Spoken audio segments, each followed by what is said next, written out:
Assalamualaikum warahmatullahi wabarakatuh.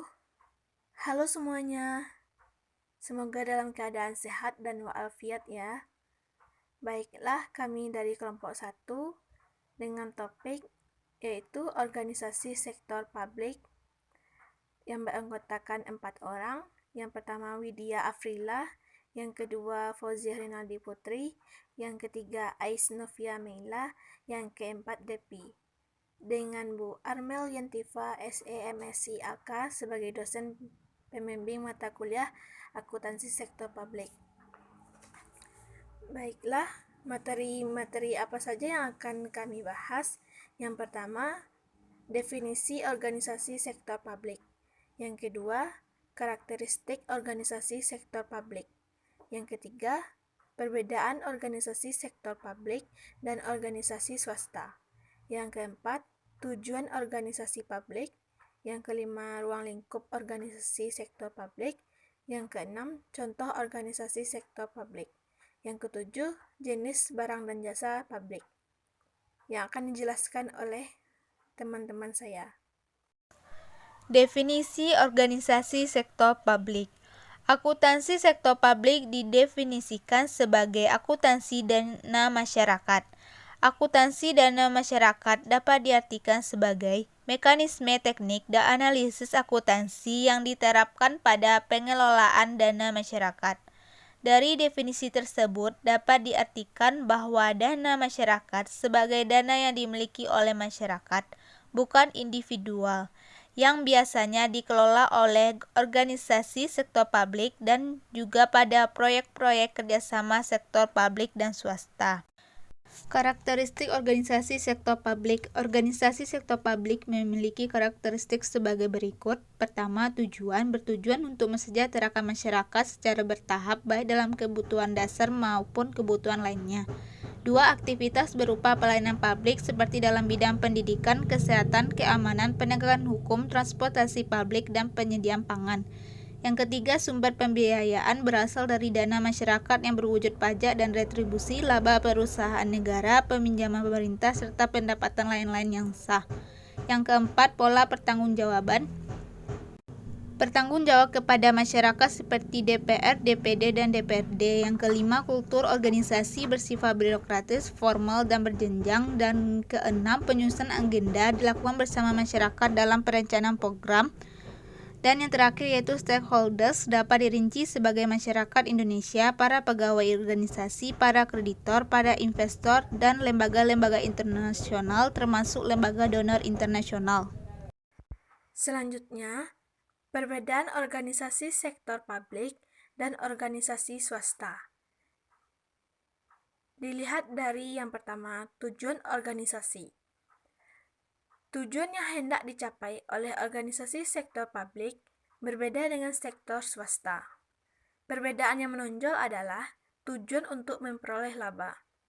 Pada sektor swasta, usaha mencapai laba atau profit maksimum dimaksimumkan.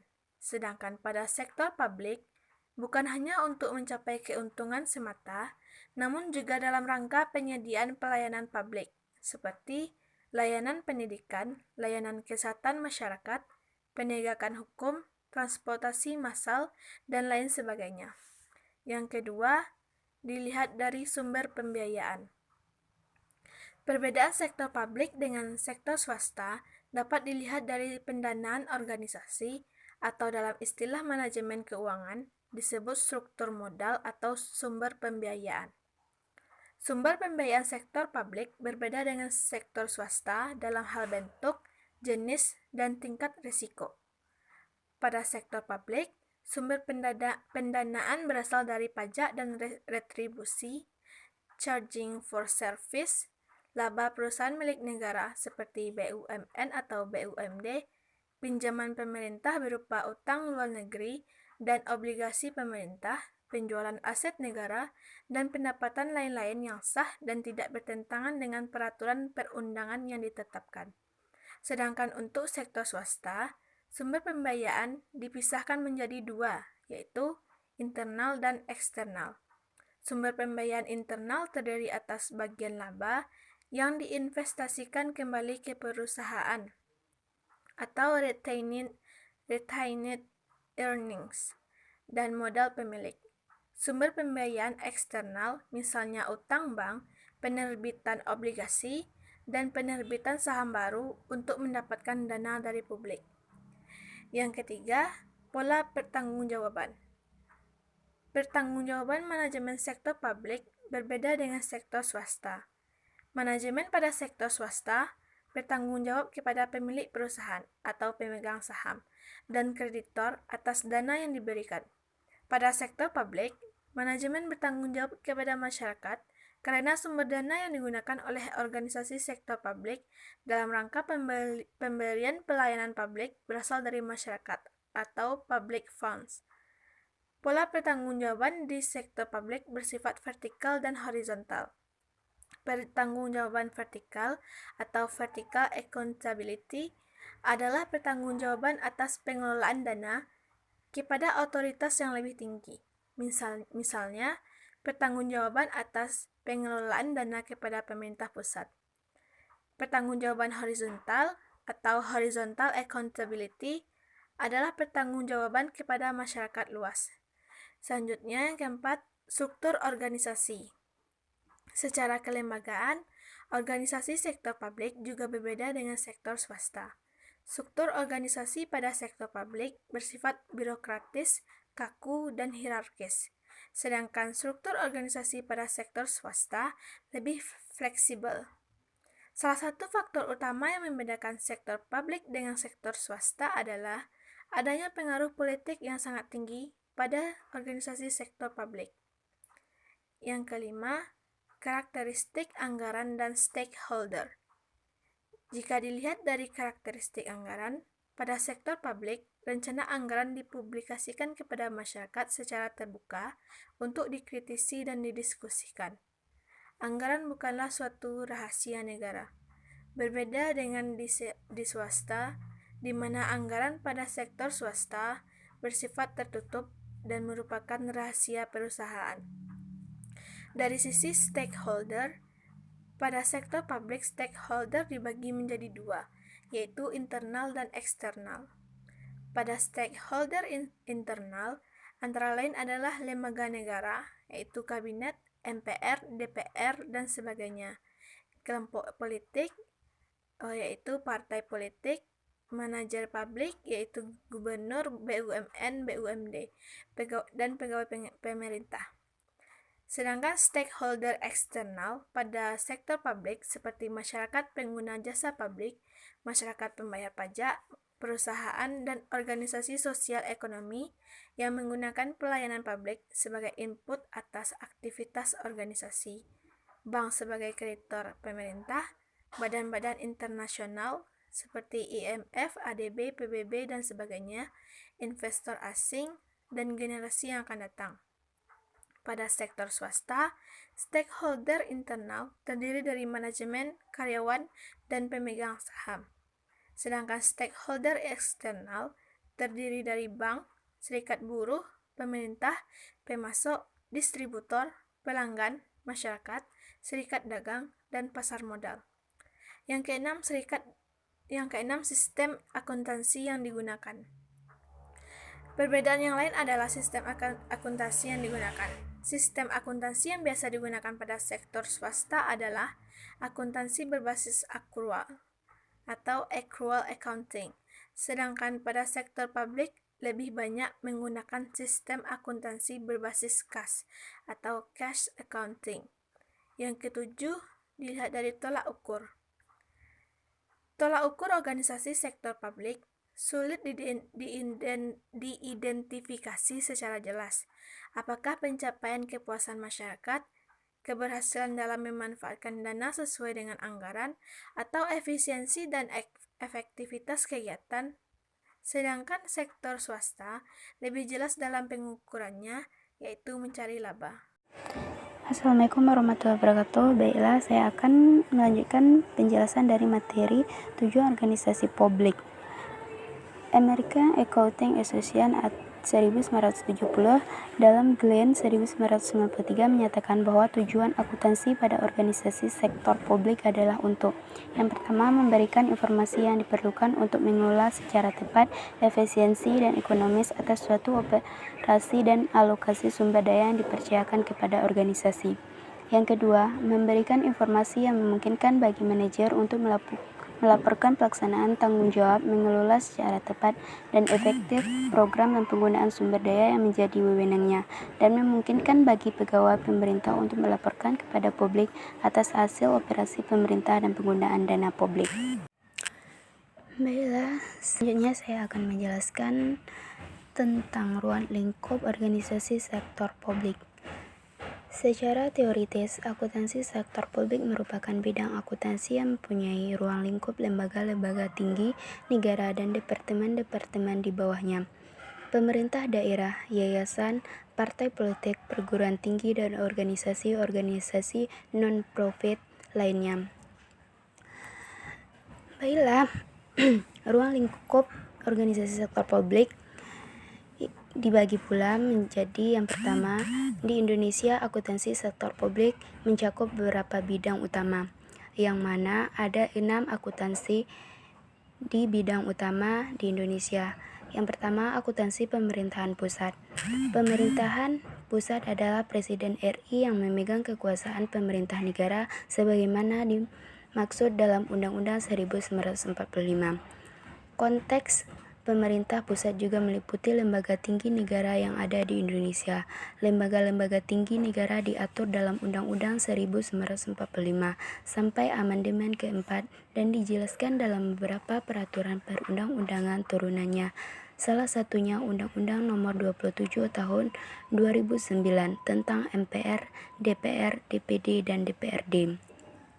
Yang kedua, akuntansi pemerintahan daerah. Pemerintahan daerah adalah seperti gubernur, bupati, atau wali kota, dan perangkat daerah sebagai unsur penyelenggara pemerintahan daerah. Sementara itu, pemerintah daerah adalah penyelenggara urusan pemerintah oleh pemerintah daerah dan DPRD menurut azas otonomi dan tugas pembantuan dengan prinsip ekonomi seluas-luasnya dalam sistem dan prinsip NKRI. Struktur pemerintah daerah terdiri atas beberapa organisasi pokok, yaitu Sekretariat Daerah, Sekretariat DPRD, Inspektorat, Badan Perencana Pembangunan Daerah, Dinas Daerah, Lembaga Teknis Daerah, Kecamatan, Kelurahan. Yang ketiga adalah akuntansi parpol dan LSM.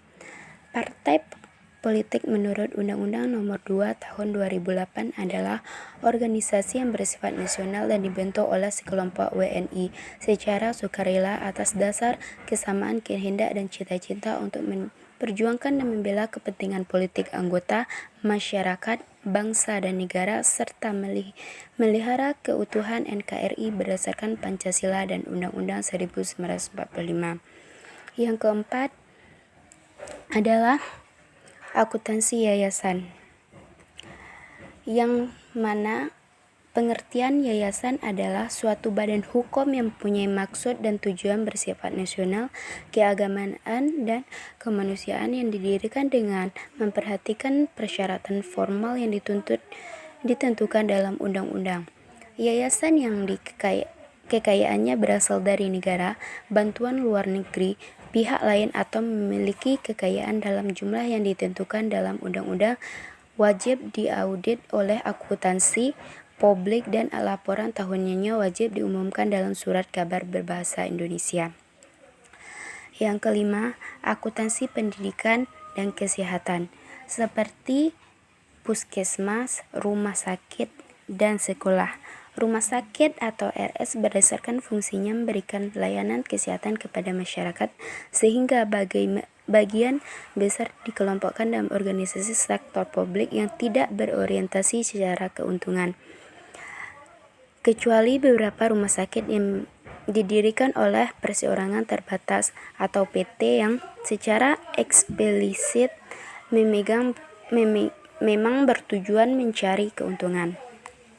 Yang keenam, akuntansi tempat peribadatan seperti bangunan masjid, gereja, vihara, dan kuil. Yang kedua adalah aktivitas yang mendekatkan diri ke pasar, tidak pernah ditunjukkan untuk memindahkan organisasi sektor publik ke sektor swasta. Baiklah, saya akan melanjutkan materi, yaitu contoh organisasi sektor publik. Ada 3. Pertama, instansi pemerintah. Instansi pemerintah merupakan bagian organisasi sektor publik yang berbentuk instansi pemerintah adalah sebagai berikut. Pertama, pemerintah pusat. Yang termasuk dalam pemerintah pusat yaitu kementerian seperti Departemen Dalam Negeri, Departemen Sosial, Departemen Keuangan, dan lain-lain. Ada juga lembaga dan badan negara seperti KPU, KPK, dan lain-lain. Kedua, pemerintah daerah. Yang termasuk dalam pemerintah daerah yaitu satuan kerja perangkat daerah seperti Dinas Pendidikan, Dinas Kesehatan, Dinas Perhubungan, Dinas Pendapatan dan Pengelolaan Keuangan dan Aset Daerah, Kantor Catatan Sipil, dan lain-lain. Kedua, organisasi nirlaba milik pemerintah.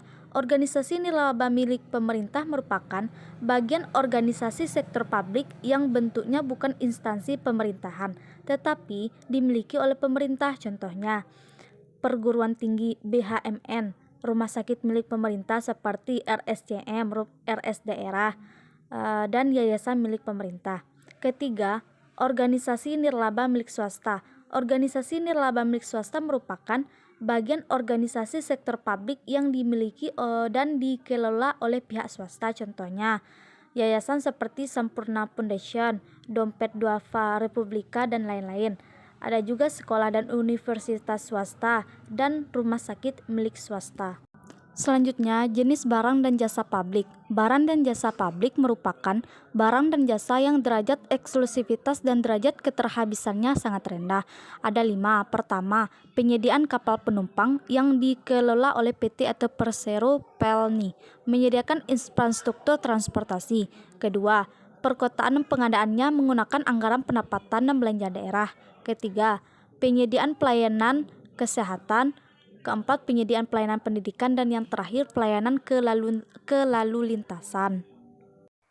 Baiklah, sekian materi yang dapat kami sampaikan. Kurang lebihnya kami mohon maaf. Jika ada tanggapan, saran, masukan dari teman-teman semua, kami dengan senang hati menerimanya. Sekian, terima kasih. Wassalamualaikum warahmatullahi wabarakatuh.